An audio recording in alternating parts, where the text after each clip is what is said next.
सबसे पहले हम शुरू करते हैं हमारे पहले प्रधानमंत्री जो कि जवाहरलाल नेहरू जी थे।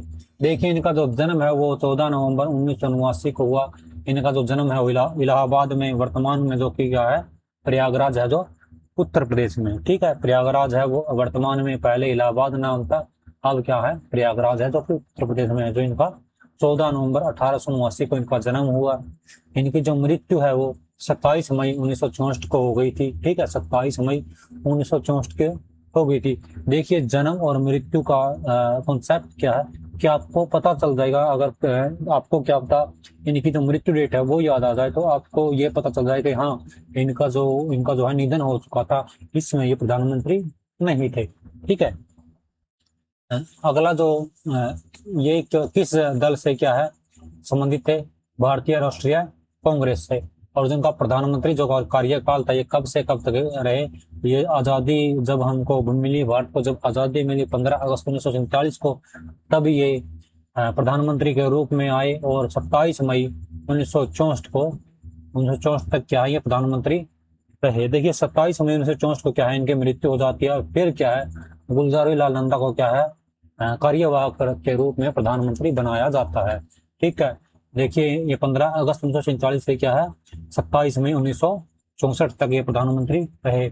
इसी के साथ आपको ये फैक्ट जरूर याद रखना कि ये भारत के प्रथम प्रधानमंत्री थे और सबसे लंबे समय तक जो लगातार जो प्रधानमंत्री रहने वाले व्यक्ति थे वो यही थे। लेकिन जो इनका रिकॉर्ड है वो प्रधानमंत्री मोदी जी ने क्या है तोड़ दिया, जो कि तीसरी बार है वो प्रधानमंत्री के रूप में आए हैं। ठीक है।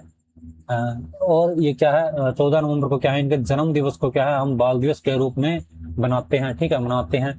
और जो इनकी प्रसिद्ध पुस्तक है वो क्या है, the discovery of India, the discovery of India, Bharat एक खोज। देखिए जो इनकी जो पुस्तक है वो काफी इंपॉर्टेंट हो जाती है और कई बार यूजीसी नेट के जो एग्जाम में है वो मिलान करो या फिर ऐसे भी पूछी जाती है।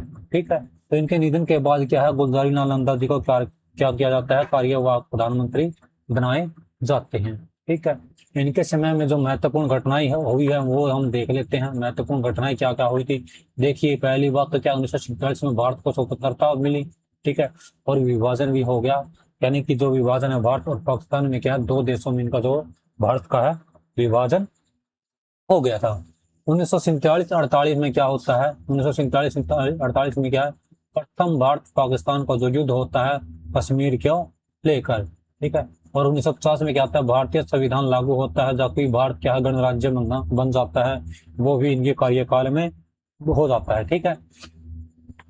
1951 में जो प्रथम जो पंचवर्षीय जो योजना है इन्हीं के समय लाई गई थी। अगर सब आपसे कोई पूछे कि पंचवर्षीय योजना कब लाई गई थी, 1951 में लाई गई। तो उस समय प्रधानमंत्री कौन थे, उसमें प्रधानमंत्री थे जवाहरलाल नेहरू जी थे। 1951 से 52 में प्रथम लोकसभा चुनाव हुए थे। ठीक है। 1954 में पंचशील समझौता हुआ था और 1956 में राज्य पुनर्गठन अधिनियम। ठीक है। और 1961 में क्या था, गोवा मुक्ति, यानी कि गोवा क्या था, गोवा को मुक्त कराने पर क्या है एक आंदोलन छिड़ा था। ठीक है, गोवा मुक्ति। 1962 में क्या था, एक युद्ध हुआ था भारत और चीन के बीच में। देखिए दो युद्ध इनके समय में हुए थे, भारत पाकिस्तान का जो प्रथम युद्ध था और भारत और चीन के युद्ध भी हुआ था। ठीक है। पंचवर्षीय योजना जो 1951 में इनके समय में चलाई गई, प्रथम लोकसभा के चुनाव इनके समय में हुए, पंचशील समझौता, राज्य पुनर्गठन अधिनियम 1956 में। ठीक है दोस्तों, ये आपको बातें हैं जो घटनाएं हैं इनकी इनके समय में जो हुई है वो याद रखनी है। ठीक है।